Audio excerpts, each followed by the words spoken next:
All right, let's give you some of this screen here. Crime and Law CGA. Y'all can have some soggy biddies.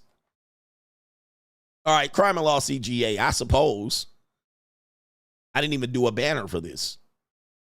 Jonathan Majors, man, speaking of biddies out here, Jonathan Majors out here struggling, y'all. According to news reports, Jonathan Majors' white girlfriend. Where the white women at? Ex-girlfriend. Grace Jabari has dropped an assault and defamation lawsuit with ex-boyfriend Jonathan Majors. Damn. Speaking of false alligators, this definitely got to be a false allegation. Well, you guys got to remember, he was convicted of assault in the criminal courts. I believe that this was a federal case, and it was a civil case, just so we know what's going on here. There's Jonathan Majors looking all stuck on stupid. All right, stuck on stupid here. Let's go ahead and take you right there. The ex-girlfriend has dismissed her federal lawsuit against him, in which she accused the actor of assault and defamation. Or information here reported, so we do have multiple sources here. Majors and Jabari agreed that all claims against the defendant in the above captioned action are hereby dismissed with prejudice. What that means is she cannot file again. All right, she cannot change her mind. This is forever dismissed. So she cannot have these charges, at least in the federal case. She may be in the state case, civilly, I'm not sure. But we're going to read the details and see how far this goes. They agreed for this. So this possibly can be, let me be fair,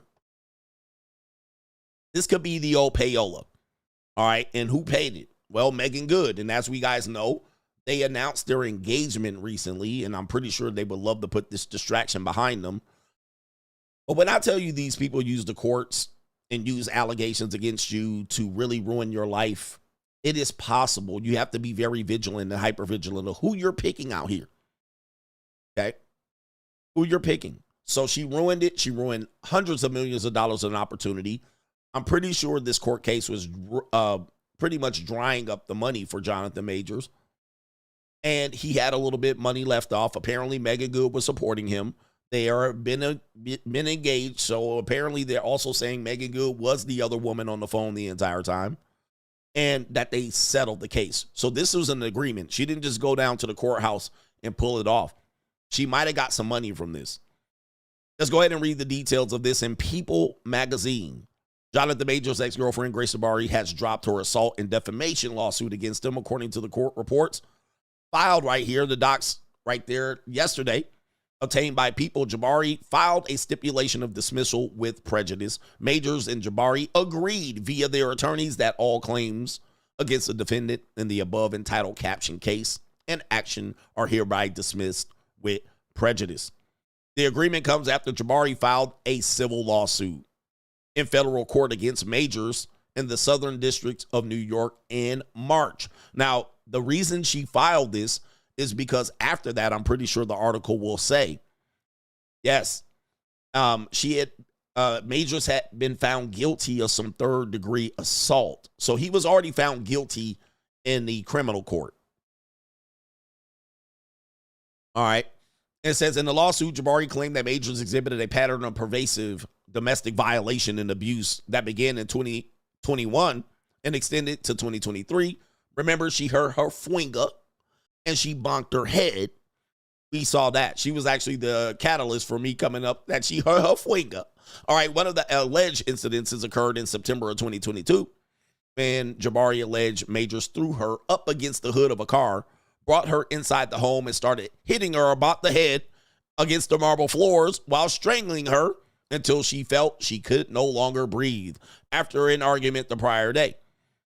She hurt her finger. It says after the incident, Majors texted Grace asking her not to tell anybody what had occurred, ignoring the pain that her body was in, and as a result of the violation that he inflicted against her, Majors expressed concern over his career. All right, well. So I could focus on my career. And, of course, the lawsuit further alleges, adding that Majors was afraid of being investigated. He always looks like he's scared. He always looks like he's scared. And by the way, if you're ever in court, yeah, you're going to have that fear for sure. Jabari filed the lawsuit after the actor was found guilty of misdemeanor assault in the 3rd degree, reckless causing physical injury, as well as harassment in the 2nd degree last December in a criminal case that stemmed from an alleged fight between both of them that we saw on camera where he was running from this woman down the street. And of course, we showed so much of this video. If you're new here, we covered this case. Quite a ridiculous case. She was certainly playing the victim, and she was doing white woman shit. Where the white women at? All right, she was doing some white woman shit, playing the victim, trying to get people to come out there. She was looking to engage simp enforcers. She was chasing them down the street in Stiletto Hills, 8 city blocks in New York City. Then she ended up in the floor of her closet, bonking her head and hurting her finger. That's what happened there. But he was found guilty. So people are saying that she ruined his career for nothing and ended up dropping the case. This is not true. She already took him to criminal court and won. The actor was found not guilty of misdemeanor assault in the 3rd degree with the intent to cause physical injury and misdemeanor aggravated. It says found not guilty. All right, but he was found guilty of some things, and some things he was not found guilty of. She claimed in March that she was defamed following his conviction and prior to sentencing when Majors participated in an exclusive interview with ABC News. Wherein he doubled down on a public attack on Grace, claiming that she is lying about the entire pattern of abuse that she was describing.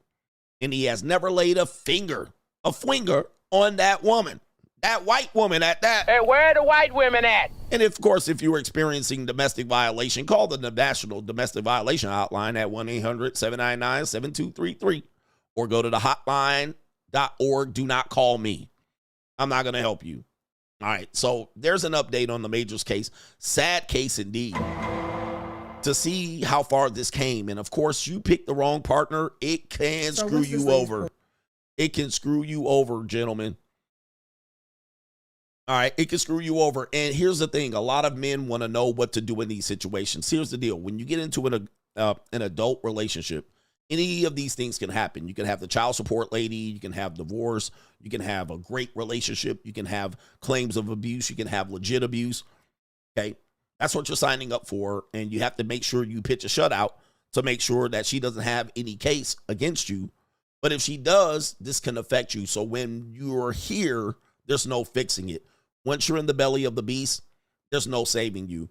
You can't get around it.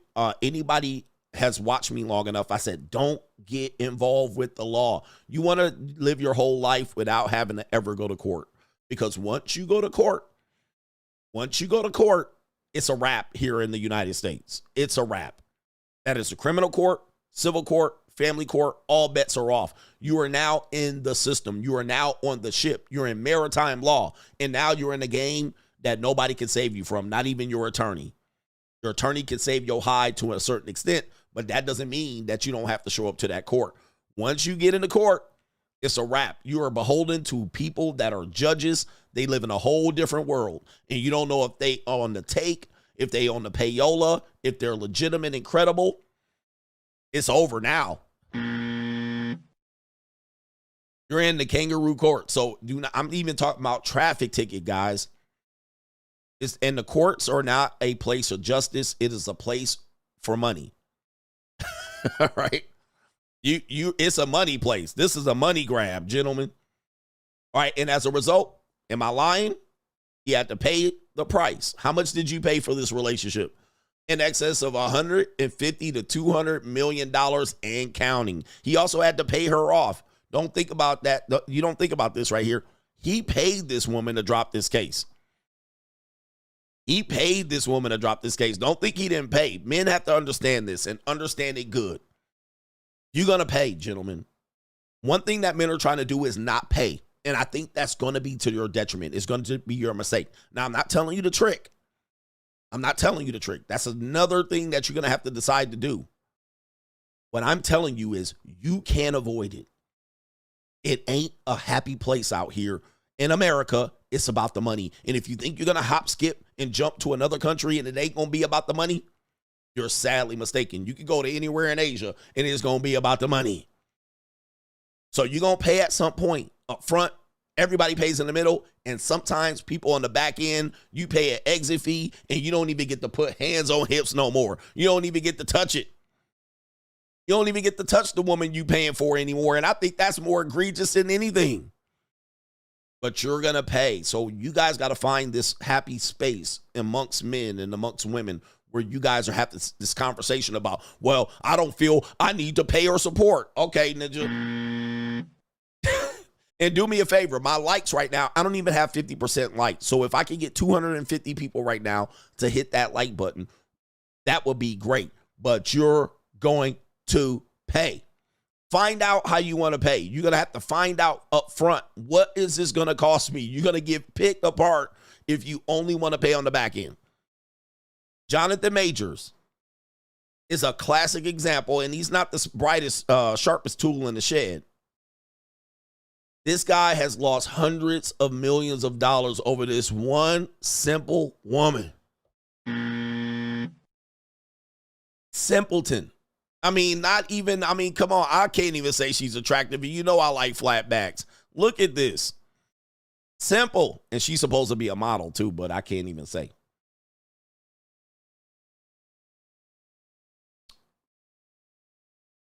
Hell have no fury, gentlemen.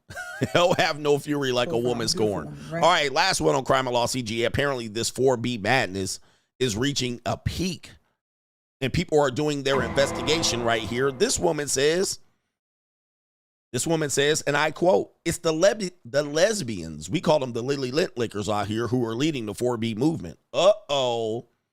Main event coming on after this. Your thumbnail subject will be discussed after I do this, and some support and sponsorships. Now, again, I'm going to give her the benefit of the doubt. But let's go ahead and let her speak, and then I'll go ahead and provide my commentary. So I went to this lady's profile, beautiful woman, right? And in her bio, she has a rainbow, which makes me feel that she's a part of the LGBTQI, so on and so forth community, which is cool. Love is love. I don't got no problem with that. I'm not here for that. Then I'm like, well, maybe she's in the bi section, right? So then I scroll down and all of her hashtags is WLW, women who love women, which now makes me think she more so aligns with being a lesbian. And as I'm looking through more of her videos, she has a woman, a girlfriend or wife, I'm not sure the relationship, but she has another female she's in relationship with. Yet, this woman who appears to be a lesbian, which means she likely does not have any relationships with men, does not have an attraction to men, does not want to be with a man, just period, is heading a movement in the 4B process. These are the people that you guys are listening to. These are the people telling you not to be with men. These are the people telling you not to engage with men. The women who don't want men in the first place. Baby, when I tell you that these scripts write themselves. Leading the 4B movement. I've seen it all. Shout out to this sister right here. Meow. All right. She's got the meow eyes there. She's looking at me seductively. I think she wants me. Here's the deal on this one here. If you didn't read my book, The Evolution, that's my second book. It is Feminism's Reverse Engineering of American Women. That's the subtitle. Available at the moment on Amazon. Here's that I want to tell you. You're late. You're late, ma'am. You're late. It has almost always been feminism's first women were lesbians. Now, I mean, listen, and I don't have nothing against Lily Lintlickers. You late. And once, I wish women would actually understand this, but they don't. They missed the boat. Feminism was not about really heterosexual women. It was about Lily Lintlickers from the beginning. All right? Ninja, like, that's what it was about. But y'all, they couldn't tell you that. Straight jacket. They couldn't tell you that. All right? And I'll explain if you guys want me to explain. And Gen Z women are figuring it out because they're like, who made it so that, which women wanted us to go out there and work and toil and do all of that? Who did this? It was the lesbians. And I'm going to explain it. I'm going to explain it to you. The reason why you had this idea that a woman was like, we deserve our place in the workplace and we deserve to be out here working and toiling and putting rivets in planes and, you know, flying them. And these are the Lily Lintlickers. Now, in this time, first wave feminism, which started in the 1800s, which was a offshoot of the abolitionist movement, a lot of these women were undercover Lily Lent Liquors. You guys got to understand, in a time before, these women could not be out and open.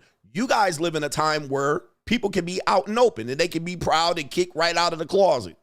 But you guys got to remember, there were some women that could not be who they really were. They could not live their truth.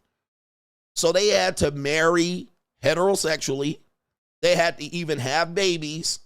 And they had to do work that was demeaning to them that other women found fine. Other women were like, what's the big deal? I work at the soda fountain stand, right? Most women did not care about going into corporate and working alongside men and becoming CEO. There's only a small percentage of women that do that. But the women that did were the Lily Lent Liquors. They wanted to be out. They wanted to be free from that. They wanted to be free from having to marry men to save face in the South specifically, but certainly in the North in the Industrial Revolution. They wanted to be free from that. They wanted to make their own money so that they could be out. Unfortunately, they couldn't position it as that because they would obviously lose most of the women. They would be like, If they would have came out and be like, hey, we free out here. We can just be out here Lily Lent Linking each other. They would be like, Most of the women would have been like, no go. Right? In fact, much of the pursuit for women to vote, most women were against it. You guys don't know this. Most women were against it. Now, I'm going to tell you, one reason they were against it had to do with family. They were like, my man's the man of the house. He says what goes. The other reason they were against it is because before the actual agreement to the Amendment of 19, before they actually agreed to it, women had to agree to apply for selective services. And some women were like, okay, I'll do it. And the other women were like, hell no. All right. The other women were like, what the hell? Now, I'm going to ask you. No way. I'm going to ask you, what woman, Amelia Earhart, would want to be up there flying planes and shooting people? It probably is not heterosexual women. Probably not. It was probably women that were probably more butch or bulldagger, whatever you want to call it. The women don't give a fuck. They wanted to be out there. They wanted to serve. And the other heterosexual women were like, no, until they pulled that off the table. They said, okay, you don't have to register for selective services. And then most women started to agree. But still women were like, I don't know about this. Okay. Let me take it further. Women's athletics. So we're talking about now second wave feminism. Women's athletics. The pursuit for women to play sports were overwhelmingly by not straight women. It was the non-heterosexual women that were like, we need fairness and equality. We need fairness so we could go play basketball. We need fairness so we could be out here playing tennis. These were not straight women initially. The majority of them weren't. These were highly going to be lesbian women that were doing it so they could be out there sweating and all of that shit. So if you look at the earlier women that were the highly most decorated performers in women's athletics, they were almost always going to be lesbian. You got Billie Jean King in the tennis, the battle of the genders, Billie Jean King, lesbian. Pat Summitt in basketball, allegedly lesbian. All right. What was the one? I can't remember the other's name. She was in the Olympics earlier. It was a white woman, lesbian. Right? I can't remember the other woman's name, but it was a white woman and she was like a beast. All right, back in the like black and white days in like World War II and shit like that. These were women that were out here. We need our equal rights so we could go play sports. If you realize that the women back then that looked at those women talking that shit, these were most of the heterosexual women like, nah, that's too much for us. They didn't want to do it. They were not trying to do that shit, right? They were like, we ain't going to be out there doing all that. So when you understand that these feminist movements, these women now eventually heterosexual women were like, oh, thank you. Yes, we want to do this, right? Yeah, thanks for opening that door. But when you realize these movements have been highly from the Lily Litlinker community, these were the women pushing, kicking the door open and saying we need fairness and we need uniforms and equipment and teams and sponsorship. These were the... So then the other heterosexual women just went along with it. Oh, okay, thank you for that. Am I making sense to you? Now you get the third wave feminism, and then now they're out and open about it. The whole WNBA. We need equal rights so we can make as much money as the NBA players. We need fairness. What is the WNBA primarily made of? Not many heterosexual women. So when you go down to all of these feminist connections, and then she's saying here the 4B movement are what they would call Lily Litlinkers, it's not a surprise. Historically, that's who it's always been.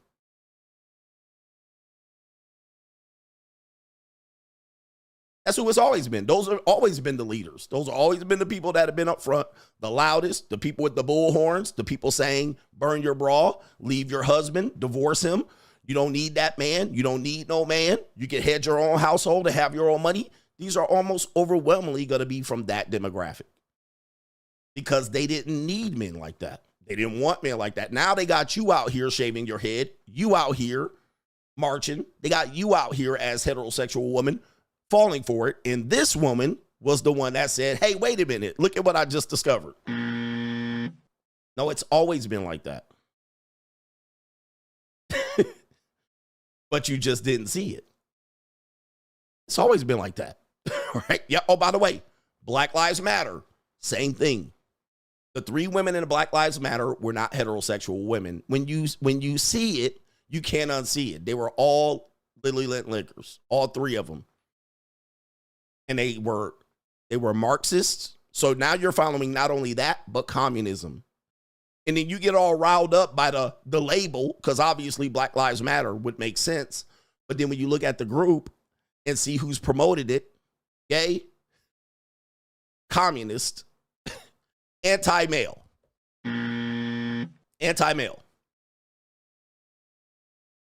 Right? You see what I'm saying? So this is not a surprise. This should not be a surprise. This should be what it's known as. But when they say 4B and we don't need men, they're often not telling you that some of these women, they didn't want men to begin with. This is not even a surprise. But why is it a surprise to them? Right? Now it's a surprise. Hey, look what I discovered. Ma'am, you're late. You're late to the party. This is why I say a lot of people are deaf, dumb, and blind. All right? They will follow anything just to think it makes sense. Oh, yeah, we need our time as women. But if you think about it, most women don't want to be working. Certainly past the age of 40. Right? They kind of over it at that particular point. And then there's some women that they don't want to work and push for their careers at all. They have no interest in it. But again, they're working because what else do I do? Nobody's marrying them and people are telling them not to get married. You don't need to get married now. Who would be telling them something like that? Heterosexual women? Probably not. Right? Probably not. It's probably going to be some people convincing them that you can stay out here and have fun and give away your time. Read my book, The De-Evolution, man. Man, listen, read my book, De-Evolution. It will all make sense for you. I know you think it's what it is, but come on, man. Read my book and hit the like button. Enjoyed this clip.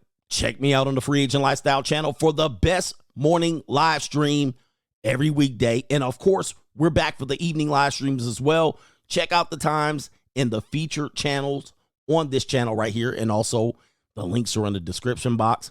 I will see you there. New world order.